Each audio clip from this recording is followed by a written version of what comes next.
Hello and welcome everybody. Continue करेंगे अपन R O A R O के लिए Indian polity की क्लासेस। अभी तक अपन ने कॉन्स्टिट्यूशन के बहुत सारे प्रोविजंस अपने पॉलिटी की क्लासेस में कवर अप कर लिया है। अब अपन एक बहुत ही इंपॉर्टेंट क्लॉज देखेंगे जो कि हमारे कॉन्स्टिट्यूशन में ही है, जो हमारे कॉन्स्टिट्यूशन को एक लिविंग डॉक्यूमेंट बना देता है, and that is constitutional amendment. ध्यान रखिएगा, कोई भी जो कॉन्स्टिट्यूशन है वो परमानेंट नहीं होता है, उसे समय के तरीके से चेंज होना पड़ता है। और यदि वो चेंज नहीं होता है, यदि उसे चेंज नहीं किया जा सके, तो क्या होता है, वो एक रिडंडेंट डॉक्यूमेंट बन जाता है। उसकी समय के तौर पर आगे बढ़ने पर उसकी कीमत खत्म हो जाती है।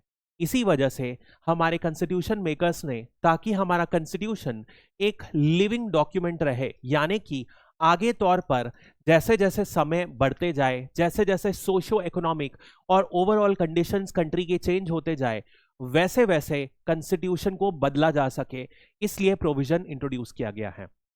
आप देखोगे हमारा जो कॉन्स्टिट्यूशन है कंपेयर टू अदर कॉन्स्टिट्यूशंस, जैसे कि यदि आप देखोगे यूएस का जो कॉन्स्टिट्यूशन है बहुत ही ज्यादा डिफिकल्ट है उसे अमेंड करना। वहीं पर यदि आप यूके का कॉन्स्टिट्यूशन देखोगे तो वो बहुत ही इजीली, बिल्कुल ही एक ऑर्डिनरी बिल की तरीके से अमेंड हो जाता है। तो इंडिया के जो कॉन्स्टिट्यूशन मेकर्स हैं उन्होंने यूएस और यूके के मिड में एक अप्रोच फॉलो की है, जहां पर मेजॉरिटी ऑफ द प्रोविजन जो है स्पेशल मेजॉरिटी से अमेंड होते हैं, जहां की जो बहुत ही रिजिड है ताकि बिल्कुल अमेंडमेंट ही ना हो सके, और ना ही बिल्कुल फ्लेक्सिबल है यूके की तरह कि बिल्कुल ऑर्डिनरी बिल की तरह से पास हो जाए। तो इसी के साथ अपन समझेंगे पूरे के पूरे कॉन्स्टिट्यूशन अमेंडमेंट बिल का और क्या प्रोसीजर होता है एक्सेट्रा। तो सबसे पहले अपन बिगिन करते हैं, which article of the Indian constitution deals with the amendment of the constitution. कौन सा आर्टिकल है जो भारत के संविधान को अमेंड करने की बात करता है। तो ये जो आर्टिकल है ये पार्ट 20 में है। हम लोगों ने हमेशा से पार्ट देखा है, पार्ट भी क्वेश्चन पूछा जाता है। तो पार्ट 20 में आर्टिकल नंबर 368 है। इसके अंदर भारत के संविधान को का संशोधन करने का प्रोविजन मौजूद है। नेक्स्ट अपन बात करते हैं आर्टिकल 368 के बारे में। What kind of majority is required in each house of the parliament to pass a bill seeking an amendment to the constitution? अब देखेंगे अपन आगे दो तरीके से 368 में अमेंड हो सकते हैं। पहला जो प्रोविजन होता है उसमें सिर्फ और सिर्फ पार्लियामेंट यानी कि लोकसभा और राज्यसभा की परमिशन चाहिए होती है। लेकिन एक दूसरा तरीका है जिसमें कि पार्लियामेंट की मेजॉरिटी तो चाहिए ही चाहिए होती है, साथ ही साथ स्टेट्स का भी कंसेंट चाहिए होता है। तो ये दो तरीके हैं, दोनों के बारे में अपन बात करेंगे, कब कौन सा तरीका लागू होता है और कैसे होता है। तो दोनों ही केस में यदि आप देखोगे पार्लियामेंट से पास होना है तो स्पेशल मेजॉरिटी को इनकॉर्पोरेट करना है। पहले भी अपन ने बात की है स्पेशल मेजॉरिटी की। स्पेशल मेजॉरिटी क्या होती है, जितने भी मेंबर्स प्रेजेंट हो जब वोटिंग हो उसमें में से 2/3 ऑफ द टोटल मेंबर्स को हाँ बोलना चाहिए, वोट के लिए फेवर करना चाहिए। और उसके बाद ये जो नंबर है ये टोटल मेंबर्स के हाफ से ज्यादा होने चाहिए। यदि ये दोनों चीज हो जाती है और दोनों हाउस लोकसभा राज्यसभा में सेपरेटली पास हो जाता है तो उसे माना जाता है कि वो कॉन्स्टिट्यूशनल अमेंडमेंट बिल पास हो चुका है। This is the basic background of this. Now अब थोड़ा सा अपन समझते हैं, ध्यान रखिएगा, यदि कोई बिल इंट्रोड्यूस करना है संविधान का संशोधन करने के लिए तो उसे सिर्फ और सिर्फ पार्लियामेंट में इंट्रोड्यूस किया जाता है। कौन से हाउस में किया जा सकता है, किसी भी हाउस, या तो लोकसभा या तो राज्यसभा, किसी भी हाउस में इनकॉर्पोरेट किया जा सकता है। उसके बाद उस बिल को क्या किया जाएगा, स्पेशल मेजॉरिटी जो अभी अपन ने देखा से पास किया जाएगा। पहले लोकसभा पास करेगी, यदि लोकसभा में इंट्रोड्यूस हुआ है फिर दूसरे हाउस को भेजा जाएगा, वहां फिर से स्पेशल मेजॉरिटी से उसे पास होना पड़ेगा। ध्यान रखिएगा, जैसे अपन ने ऑर्डिनरी बिल के लिए जॉइंट सेशन की बात करी थी, ऐसा कोई भी प्रोविजन कॉन्स्टिट्यूशनल अमेंडमेंट बिल के लिए नहीं है। यानी कि यदि दूसरा हाउस डिसएग्री करता है या 6 महीने से ज्यादा समय बीत जाता है तब भी joint session constitutional amendment bill के लिए नहीं रखा जा सकता, नंबर 1 चीज। उसके बाद कई केसेस में जब अपन देखेंगे, जब फेडरल प्रोविजंस देखेंगे अपन बाद में फ्यूचर में, जब फेडरल प्रोविजन इन्वॉल्व होते हैं तब क्या होता है, सिर्फ और सिर्फ पार्लियामेंट नहीं बल्कि स्टेट्स से भी एसेंट लेना पड़ता है। तो out of the total states अपन देखेंगे आधे स्टेट लेजिस्लेचर को भी यस बोलना पड़ता है, और ये जो बोला जाता है ये सिंपल मेजॉरिटी, यानी कि जितने भी प्रेजेंट होंगे उसके 50% लोग यदि हाँ बोलेंगे तो माना जाता है कि स्टेट्स ने भी एसेंट दे दिया। ऐसे टोटल स्टेट्स के आधे स्टेट्स जब एसेंट दे देते हैं तो माना जाता है कि दोनों पार्लियामेंट और स्टेट्स ने रैटिफाई कर दिया। उसके बाद ये बिल को प्रेसिडेंट को इनकॉर्पोरेट किया जाता है। ध्यान रखिएगा, जैसे अपन ने बात किया था, ऑर्डिनरी बिल को प्रेसिडेंट क्या कर सकते हैं, एसेंट दे सकते हैं, मना कर सकते हैं, रिटर्न कर सकते हैं, बहुत सारे चीजें कर सकते हैं। लेकिन कॉन्स्टिट्यूशनल अमेंडमेंट बिल के पास के दायरे में यदि आप देखोगे तो प्रेसिडेंट के पास कोई भी ऑप्शन नहीं होता है। प्रेसिडेंट को इस बिल को एसेंट देना ही पड़ता है, and that is the mandatory condition. President can not return the bill, president can not say no, it has to be mandatorily signed by president. ऐसा provision 24th constitutional amendment act में introduce किया गया था कि president को necessarily with regard to the constitutional amendment bill उसे assent देना ही पड़ेगा। नेक्स्ट अपन बात करते हैं, when is a constitutional amendment bill required to be ratified by the state legislature। अभी जैसे मैंने आपको बताया, जब भी कोई फेडरल प्रोविजन चेंज करने की बात की जाती है तो स्टेट का भी एसेंट रिक्वायर होता है। ऐसा क्यों हुआ होगा आप समझिए। अपन ने देखा था जो इंडिया है एक क्वाजी फेडरल कंट्री है। क्वाजी फेडरल मतलब कि हम लोगों ने पहले बात की थी, एक होता है सेंट्रल लेवल पर और एक होता है स्टेट। दोनों के दोनों जो हैं पावर कहां से एक्सट्रैक्ट करते हैं, they extract the power directly from the constitution. ना तो स्टेट सबऑर्डिनेट है सेंटर का और ना ही अदरवाइज अलग है। ये दोनों क्या है, दोनों पावर एक्सट्रैक्ट करते हैं कॉन्स्टिट्यूशन से। कॉन्स्टिट्यूशन में अलग अलग पावर दे रखा है दोनों को, जिसके अंदर ये दोनों सेंटर प्लस स्टेट फंक्शन करते हैं। अब मान लीजिए यदि कॉन्स्टिट्यूशन अमेंडमेंट बिल से स्टेट के पावर को खत्म करने की बात की जाए, ऐसा करा जा सकता है बिल्कुल।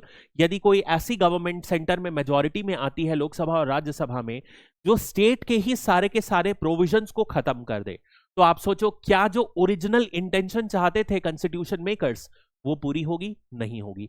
इसी वजह से ताकि यदि स्टेट्स के पावर कभी भी थ्रेटन हो, कम हो या स्टेट्स के पावर को चेंज किया जाए तो ऐसे सब केस में आधे स्टेट्स का भी एसेंट चाहिए होगा, ये जरूरी किया गया है। तो when it affects the centre state relation, not necessary. When it relates to the legislative powers of the state, partially correct, not totally correct. When it seeks to amend the federal provisions of the constitution, this is the most appropriate answer। यानी कि जब भी centre और state के जो direct power extraction है उनके powers को अफेक्ट करता है संविधान, तब क्या होगा, वो स्पेशल मेजॉरिटी से तो पास करना ही पड़ेगा पार्लियामेंट को, बट आधे स्टेट्स को सिंपल मेजॉरिटी से भी पास करना पड़ेगा। नेक्स्ट अपन बात करते हैं, which of the following does not amount to an amendment of the constitution। अब ध्यान रखिएगा, बहुत सारे ऐसे एक्ट्स हैं जो आर्टिकल नंबर 368 के बाहर भी संशोधन करते हैं पार्लियामेंट का, जो अमेंड करते हैं, बट उनको इन टर्म्स ऑफ संविधान उनको अमेंडमेंट नहीं कहा जाता है। जैसे फॉर एग्जांपल बात याद करिए, अपन ने बात किया था कि स्टेट्स को यदि कुछ भी चेंज करना है, फॉर एग्जांपल यदि मान लीजिए उनका एरिया चेंज करना है, यदि उनका नाम चेंज करना है, उनका लेजिस्लेटिव काउंसिल स्टैब्लिश करना है, इन सब में क्या था, नाम चेंज होगा तो ऑब्वियसली जो पार्ट 1 है यूनियन में डील करता है और जो शेड्यूल 1 है सब में चेंजेस आएगा कॉन्स्टिट्यूशन में। लेकिन ये क्या था, ऐसे को अपन ने देखा था स्पेशल नहीं बल्कि सिंपल मेजॉरिटी से पास किया जाता है। तो जो भी सिंपल मेजॉरिटी से पास किया जाता है वो आर्टिकल, उस अमेंडमेंट को आर्टिकल 368 के अंदर नहीं कंसिडर किया जाता है, और इसी वजह से आप क्या देखोगे, उसे अमेंडमेंट नहीं कंसिडर किया जाता है। कहने का मतलब यह है कि जो कुछ भी चेंजेस आर्टिकल 368 के अंदर किए जाते हैं उन्हें ही amendment of the Indian constitution consider किया जाता है, नंबर 1। और इसके दो प्रोविजन है, पार्लियामेंट जहां पर असेंट देता है स्पेशल मेजॉरिटी से, और सेकंड प्रोविजन है पार्लियामेंट असेंट देता है स्पेशल मेजॉरिटी से, प्लस आधे स्टेट्स को भी असेंट देना पड़ता है सिंपल मेजॉरिटी से। That is the basic provision. तो अभी अपन देखते हैं does not amount to the amendment की बात करा। Increasing the number of Supreme Court जजेस, ये सिंपल पार्लियामेंट के लॉ से हो जाता है, जरूरत नहीं है। Altering the boundary of an existing state, simple हो जाता है। Changing the rules of the procedure in the parliament, ये भी सिंपल हो जाता है। Temporary suspension of the fundamental rights, during emergency. ये सारे के सारे अपन बात कर चुके हैं। ये कौन सा है? आर्टिकल 358 और 359 में है। तो संविधान में ऑलरेडी ये प्रोविजन है, तो क्या होगा? सारे के सारे प्रोविजन जो हैं आप देखोगे सिंपल तरीके से इनकॉर्पोरेट किए जा सकते हैं। तो नेक्स्ट अपन बात करेंगे कि कौन कौन से जो है सिंपल मेजॉरिटी से इनकॉर्पोरेट किए जा सकते हैं। फॉर एग्जांपल, जैसे स्टेट से रिलेटेड है, स्टेट्स का एरिया बढ़ाना, नाम बदलना, एरिया को मर्ज करके आजू बाजू वाले स्टेट्स से मर्ज करना कुछ इस तरीके से, या लेजिस्लेटिव काउंसिल सेटअप करना है, ये सब सिंपल मेजॉरिटी से पास हो जाते हैं और यहां पर संविधान का अमेंडमेंट नहीं कंसिडर किया जाता है। या तो सेकेंड शेड्यूल के बारे में अपन ने बात करी थी। सेकेंड शेड्यूल किसकी बात करता है? सैलरीज, एमल्यूमेंट्स, मतलब कुछ भी जो पावर्स हैं, जो कॉन्स्टिट्यूशनल पोस्ट जैसे कि vice president, president, speaker, chairman, deputy chairman के हैं, ये सारे के जो पावर सैलरीज है उनसे रिलेटेड है। या कुछ पार्लियामेंट से रिलेटेड है, जैसे फॉर एग्जांपल पार्लियामेंट का कोई प्रोसीजर चेंज करना है, कोरम जो अपन ने देखा था 1/10 है, उनके प्रोविजंस को चेंज करना है, पार्लियामेंट्रियंस की सैलरी, इस तरीके के जो पार्लियामेंट के नॉर्मल चीजों से रिलेटेड है वो भी संविधान का अमेंडमेंट नहीं कंसिडर किया जाता। इसके अलावा सुप्रीम कोर्ट के जजेस की सीट्स बढ़ाना देखा था अपन ने, रिसेंटली 2019 में 31 से बढ़कर 34 की गई है। क्या उसके लिए अमेंडमेंट करना पड़ा? नहीं करना पड़ा। उसके बाद अपन ने ये भी देखा था कि पार्लियामेंट को पावर दिया गया है कि वो सुप्रीम कोर्ट का जुरिस्डिक्शन बढ़ा सके, तो वो भी आप मानोगे कि वो सिंपल लॉ से किया जा सकता है, उसमें संविधान का शोषण करने का संशोधन करने का कोई जरूरत नहीं है।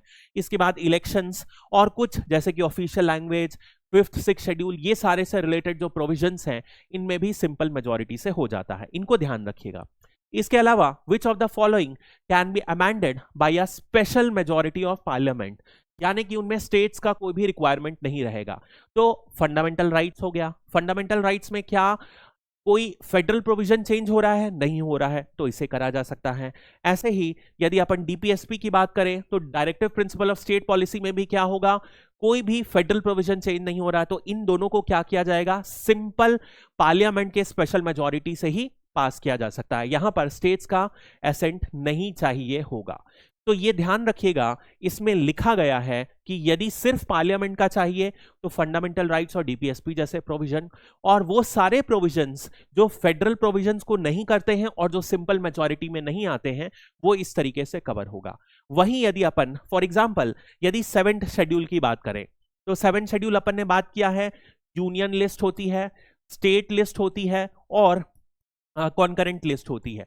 अब ऐसे केस में यदि आप मान लो इस लिस्ट का कोई चेंज कर दिया जाए सच दैट यहां पर क्या हो कि स्टेट की लिस्ट को कम कर दिया जाए, तो इसमें क्या होगा? स्टेट्स का एसेंट चाहिए होगा, क्योंकि ये डायरेक्टली सेंटर और स्टेट के पावर्स के बारे में बात कर रहा है। इसके अलावा सिमिलरली जुडिशरी क्या होती है? सबका अल्टीमेटली एक तरीके से आर्बिट्री पावर से चेक करती है, तो यदि आप जुडिशरी के पावर में चेंज कर रहे हो तो भी लगेगा। प्रेसिडेंट के इलेक्शन में स्टेट्स का एक मेजर रोल रहता है। ऐसे सारे प्रोविजन जिसमें स्टेट के पावर को कम ज्यादा किया जा सकता है, जीएसटी काउंसिल या स्टेट्स का पार्लियामेंट में रिप्रेजेंटेशन, इन सब में यदि अमेंडमेंट किया जाए तो क्या होगा?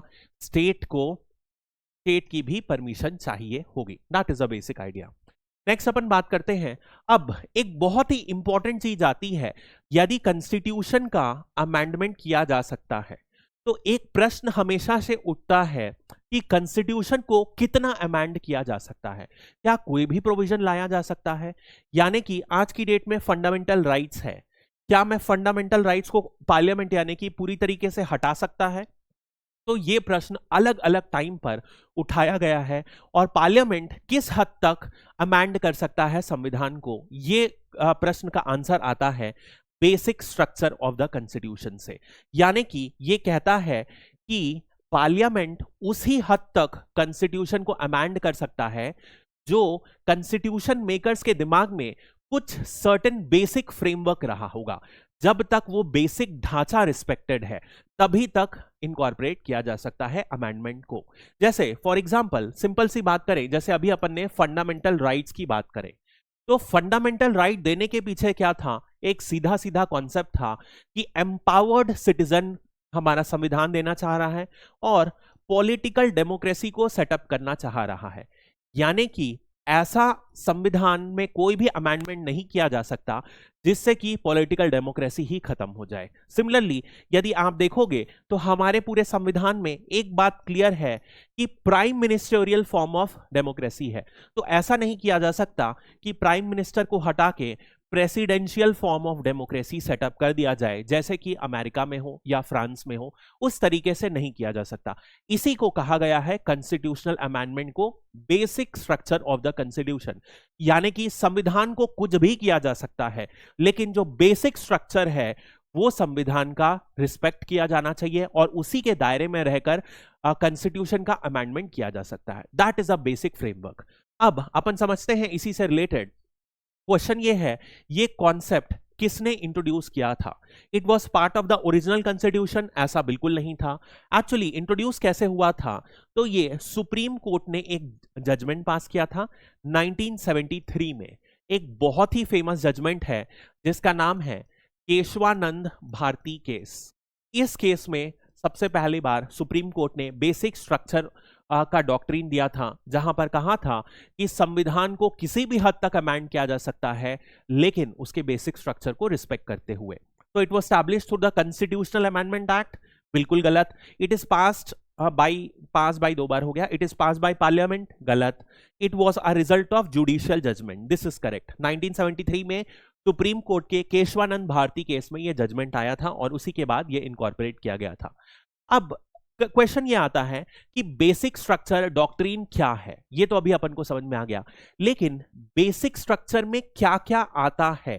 तो ये सबसे बड़ी प्रॉब्लम है, क्योंकि सुप्रीम कोर्ट ने हर बार जैसे जैसे नीड हुई अपने हिसाब से बेसिक स्ट्रक्चर की डॉक्ट्रिन को बढ़ाते गए हैं। इनिशियल में उन्होंने कुछ इंपॉर्टेंट, जैसे कि जुडिशियल एग्जीक्यूटिव के बीच का पावर अलग अलग हो, सेक्युलर फ्रेमवर्क जो है वो होना चाहिए, इसके अलावा federal characteristic, sovereignty of the constitution, इस तरीके के प्रोविजंस को बेसिक स्ट्रक्चर में डिफाइन किया है।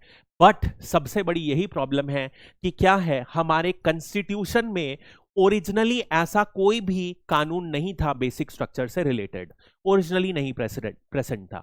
ये कहां से आया? ये सुप्रीम कोर्ट की रूलिंग से आया। तो इसी वजह से क्या हुआ है, बार बार जो एग्जीक्यूटिव्स हैं इस चीज को रेस करते हैं। जैसे रिसेंटली वाइस प्रेसिडेंट धांकर जी ने रेस किया था इस क्वेश्चन को कि क्योंकि ये जो डॉक्ट्रिन है ओरिजिनल संविधान में थी ही नहीं, तो क्या इसे हमें फॉलो करना चाहिए, और इसी के तौर पर इसे खारिज करने की बार बार डिमांड उठती है। दूसरी बात है, अभी तक लिमिट ऑफ जुडिशियल, ये जो बेसिक स्ट्रक्चर है जुडिशियल डॉक्ट्रिन के अंदर जो सेटअप की गई है उसे डिफाइन नहीं किया गया है। तो ये एक बहुत बड़ी प्रॉब्लम है। सुप्रीम कोर्ट कन्वीनियंटली क्या करता है, इसको अपने हिसाब से एक्सटेंड कर देता है, और इसीलिए इसकी लिस्ट जो है एक एवर एक्सपैंडिंग लिस्ट है। तो ये एक बेसिक प्रॉब्लम है। अब इसी के साथ अपन नेक्स्ट में आ जाते हैं, जो कि एक बहुत ही इंपॉर्टेंट प्रोविजन है जिसे 1985 में इनकॉर्पोरेट किया गया था भारत के कॉन्स्टिट्यूशनल अमेंडमेंट से, and that is anti defection law. Anti defection law मतलब क्या होता है? डिफेक्शन मतलब अपन समझते हैं सबसे पहले। अब नॉर्मली यदि आप 1970s के अराउंड देखोगे तो एक ट्रेंड देखा गया था कि बहुत ही ज्यादा डिफेक्शन हो रहा था। डिफेक्शन मतलब क्या होता है? सपोज एक जो पर्सन है वो पार्लियामेंट में एंटर किया, लेट अस से पर्सन ए एंटर किया कांग्रेस पार्टी से, उसके बाद उसने क्या किया, once he is been elected to the as an MP या एमएलए टू द हाउस, और बाद में उसने क्या किया, कांग्रेस से स्विच करके बीजेपी में स्विच चले गया, फिर बीजेपी से जाके वो टीएमसी में चले गया, यहां से स्विच होके वो किसी और पार्टी में चले गया या फिर कांग्रेस में चले गया। अब ये प्रोसेस बहुत ज्यादा हो रहा था। अब सवाल उठता है, कोई एमपी जो एक पार्टी से सेलेक्ट हुआ होगा वो दूसरी पार्टी में एक स्विच क्यों मारेगा? बहुत सारे कारण हो सकते हैं। उसे पैसा देके खरीद लिया दूसरी पार्टी ने, नंबर 1। नंबर 2 हो सकता है दूसरी पार्टी उसे एक बेटर पोजीशन ऑफर करे, हम आपको मंत्री बना देंगे, आप हमारी पार्टी में आ जाओ। या तो सिंपल सी, यदि कांग्रेस की सरकार है मान लो, और दूसरी ऑपोजिशन पार्टी चाहेगी कि कांग्रेस की सरकार गिर जाए, तो वो क्या करेगी, 10-15 जितने भी मंत्री रिक्वायर्ड होंगे मेजॉरिटी हटाने के लिए, उन मंत्री को खरीद लेगी, तो क्या होगी, सरकार गिर जाएगी। और इसी प्रोविजन को कहा जाता है, इस स्विच को, जहां एक पर्सन दूसरे पार्टी में स्विच कर देता है जिससे वो इलेक्टेड है, इसको कहा जाता है डिफेक्शन। अब प्रॉब्लम क्या है इन जनरल, आप समझिए 2 सबसे बड़ी प्रॉब्लम है एंटी डिफेक्शन से। नंबर वन प्रॉब्लम है कि ये क्या कर रहा है, पॉलिटिकल इनस्टेबिलिटी पैदा कर रहा है कंट्री में। यानी कि एक पार्टी जो सरकार फॉर्म कर रही है उसे लगातार ये रहता है कि कहीं मेरी सरकार ना गिर जाए, और जो ऑपोजिशन है वो लगातार सरकार को अपने इनको एमपी एमएलए को खरीद के सरकार गिराने की कोशिश करती रहती है। तो ये एक पॉलिटिकल इनस्टेबिलिटी का दौर है। दूसरी चीज ये दिखाता है करप्शन, यानी कि जो एमपी एमएलए हैं तुरंत पैसे की लालच में, पावर की लालच में आके अपने दल को बदल ले रहे हैं। इसी वजह से 1970s में एक बहुत ही फेमस स्लोगन गया था, आया राम गया राम। ये एक एमएलए के ऊपर है जो एक ही दिन में 4 बार अपनी पार्टी स्विच कर लिए थे। इसी वजह से एक कहा जाता था आया राम गया राम, एक बार एक पार्टी में आया दूसरी पार्टी में चले गया। अभी भी कुछ बिहार में ऐसा ही सीन हो रहा है जो लगातार दिखाता है। अभी देखेंगे अपन एंटी डिफेक्शन लॉ के प्रोविजन और समझेंगे इसके बारे में क्यों ये इंपॉर्टेंट है, आज की डेट में क्या इश्यूज आ रहे हैं। तो पूछा जा रहा है the anti defection law in India was introduce by, कब इंट्रोड्यूस किया गया था? क्या यह हमारे ओरिजिनल संविधान में मेंशन था? नहीं मेंशन किया गया था। इसे 1985 में 52nd कॉन्स्टिट्यूशनल अमेंडमेंट एक्ट के जरिए इंट्रोड्यूस किया गया था। तो that is 25th, 73rd, 42nd, 52nd constitutional amendment act of 1985। Next आता है in the context of anti defection law which schedule of the Indian constitution encompasses it. बहुत बार अपन ने शेड्यूल के बारे में बात कर लिया है कि शेड्यूल 9 से लेकर 12 जो है बाद में इनकॉर्पोरेट किया गया था। पहले क्या किया गया था, 1 to 8 शेड्यूल ही हमारे ओरिजिनल संविधान में था। उसके बाद अपन ने देखा था 9 1951 में ही इंट्रोड्यूस हुआ था, जब जवाहरलाल नेहरू ने कुछ लॉस को जुडिशियल रिव्यू के बाहर रख दिया था। 10th जो है वो 1985 में इनकॉर्पोरेट हुआ था, जो कि एंटी डिफेक्शन लॉ है। इसके अलावा अपन ने ये भी देखा है 11th और 12th कॉन्स्टिट्यूशनल अमेंडमेंट एक्ट 1992 में 73rd कॉन्स्टिट्यूशनल अमेंडमेंट एक्ट और 74th कॉन्स्टिट्यूशनल अमेंडमेंट एक्ट से इंट्रोड्यूस हुआ था, जो कि पंचायती राज इंस्टीट्यूशन और अर्बन लोकल बॉडीज के बारे में बात करता है। तो ये अपन ने देख चुका है। नेक्स्ट अपन बात करते हैं when will a member of parliament और state legislature be disqualified on the grounds of defection. अब प्रश्न ये उठता है कब उसे डिफेक्शन के लिए क्लेम किया जाएगा, कब उसे किस कंडीशन में उसे डिफेक्शन के अंदर डिस्क्वालीफाई किया जाएगा। अब देखिए डिस्क्वालीफाई करने का मतलब क्या होता है, यदि एंटी डिफेक्शन का कानून जारी होता है तो जो भी एमपी या एमएलए के ऊपर कानून लगता है और उसे पास मान लिया जाता है, तो क्या होता है, ये जो मंत्री है या बेसिकली जो भी एमपी एमएलए है उनकी सीट को वेकेंट माना जाता है। यानी कि क्या होता है, उन्हें अपनी सीट से ऑटोमेटिकली रिजाइन करना पड़ता है, उन्हें डिस्क्वालीफाई कर दिया जाता है। डिस्क्वालिफिकेशन में याद कीजिए अपन ने पढ़ा था पार्लियामेंट्रियंस या legislatures can be disqualified subject to the law pass by legislature या पार्लियामेंट।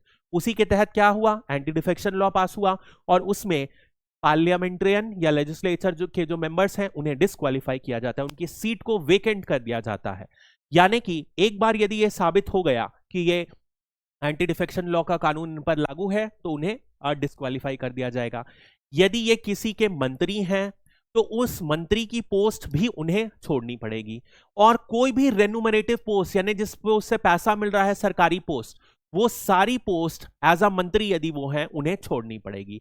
यानी कि ये पॉलिटिकल स्टेबिलिटी लाने के लिए ये एक बहुत ही इंपॉर्टेंट लॉ था। अब यहां पर 3 तरीके के कैंडिडेट होते हैं जो आप समझोगे डिफेक्शन के तौर पर आ सकते हैं। एक, जो कोई पॉलिटिकल पार्टी का मेंबर हो, जैसे कि हो सकता है वो कांग्रेस का मेंबर हो, बीजेपी का मेंबर हो, इस तरीके से किसी का मेंबर हो।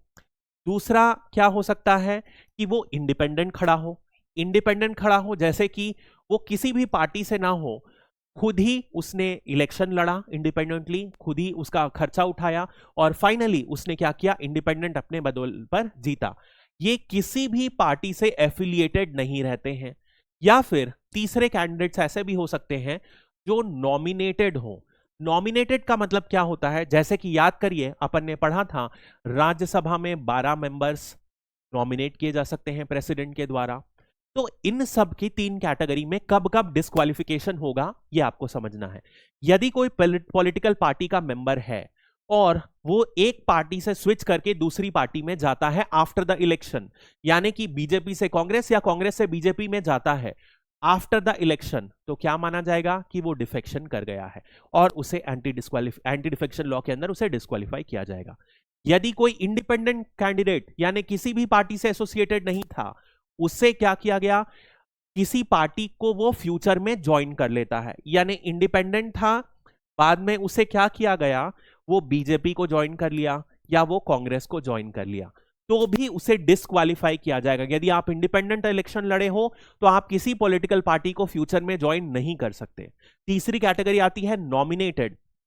नॉमिनेटेड में क्या है, यदि कोई नॉमिनेटेड कैंडिडेट राज्यसभा, लोकसभा या किसी में भी आता है और यदि वो 6 महीने के बाद, आफ्टर 6 मंथ्स, वो किसी पॉलिटिकल पार्टी को ज्वाइन करते हैं तो उन्हें डिस्क्वालीफाई कर दिया जाएगा। इसका मतलब क्या है, इसका मतलब यह है कि एक बार वो पार्लियामेंट या लेजिस्लेचर ज्वाइन कर ले नॉमिनेटेड मेंबर, तो 6 महीने का टाइम मिलता है कि यदि वो चाहे किसी पॉलिटिकल पार्टी को ज्वाइन करना तो वो ज्वाइन कर सकते हैं। यदि 6 महीने के बाद ज्वाइन करते हैं तो उन्हें डिस्क्वालीफाई किया जाएगा। These are the 3 categories. अब प्रश्न उठता है, नॉमिनेटेड मेंबर्स को क्यों किया जाए, ऐसा एक स्पेशल प्रोविजन क्यों दिया जाए कि वो ज्वाइन कर सकते हैं? अरे क्योंकि नॉमिनेटेड मेंबर्स वो होते हैं नॉर्मली जो अपनी स्पेशल स्किल्स के तौर पर नॉमिनेट होते हैं, उनका नॉर्मली इलेक्शन से या पॉलिटिक्स से कोई संबंध नहीं होता है, और यदि वो देश के लिए योगदान देना चाह रहे हैं तो उन्हें किसी पॉलिटिकल पार्टी का मेंबर बनना पड़ेगा, तभी वो असल में योगदान दे पाएंगे। इसी वजह से उन्हें 6 महीने का समय दिया जाता है कि यदि आप चाहते हो 6 महीने के अंदर पार्टी का मेंबर बनो तो बन जाओ, 6 महीने के बाद यदि आप बनते हो तो आप एंटी डिफेक्शन लॉ के अंदर डिस्क्वालीफाई हो जाओगे। तो देखते हैं, if a member of a political party voluntarily gives up his membership, तो बिल्कुल डिस्क्वालीफाई हो जाएगा, यानी कि स्विच कर लिया basically. If an independent member joins a political party any time during the term, बिल्कुल सही बात है। If a nominated member joins a political party after 6 months, 6 महीने तक ज्वाइन कर सकते हैं। तो आंसर क्या होगा, all of the above situation.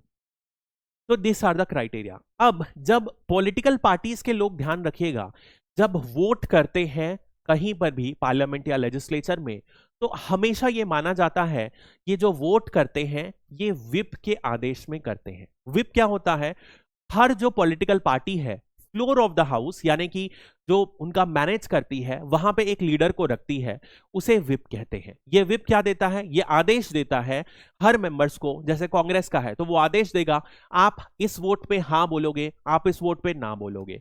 अब यदि कोई भी मेंबर इस जो व्हिप के आदेश के विपरीत वोट करता है तो भी क्या माना जाता है कि उसने अपनी मेंबरशिप उस पॉलिटिकल पार्टी की त्याग दी है, और उस कंडीशन में भी उसे डिफेक्शन के अंदर 10th शेड्यूल के अंदर उसे डिस्क्वालीफाई किया जा सकता है। लेकिन यदि उसने 15 दिन का समय ले लिया है, 15 दिन से पहले ही अपने व्हिप से परमिशन ले ली है कि मैं इसके व्हिप के आदेश के अगेंस्ट वोट करूंगा, तब उसे इसके अंदर डिस्क्वालीफाई नहीं किया जाएगा। नेक्स्ट अपन बात करते हैं, under anti defection law an exception to disqualification occur when a member leaves a political party due to merger. अब ध्यान रखिएगा, इस पूरे के पूरे एंटी डिफेक्शन लॉ में 2 एक्सेप्शंस दिए हैं। सबसे पहले, यदि मान लीजिए कोई भी एमपी या एमएलए क्या करता है, अपनी मेंबरशिप खुद छोड़ देता है। क्यों छोड़ता है, क्योंकि उसे पोस्ट ऑफ स्पीकर या चेयरमैन की तरह अपॉइंट कर लिया जाएगा। यदि ऐसा होता है तो क्या होता है, माना जाता है कि स्पीकर को क्या होता है, एक इंपॉर्टेंट रोल प्ले करता है हाउस में। ऐसी पोस्ट में क्या इंपॉर्टेंट रोल होगा कि वो नॉन पार्टीशन, यानी कि पॉलिटिकल पार्टी से एफिलिएट ना होकर वो एक इम्पार्टीशन जज की तरह एक्ट करे।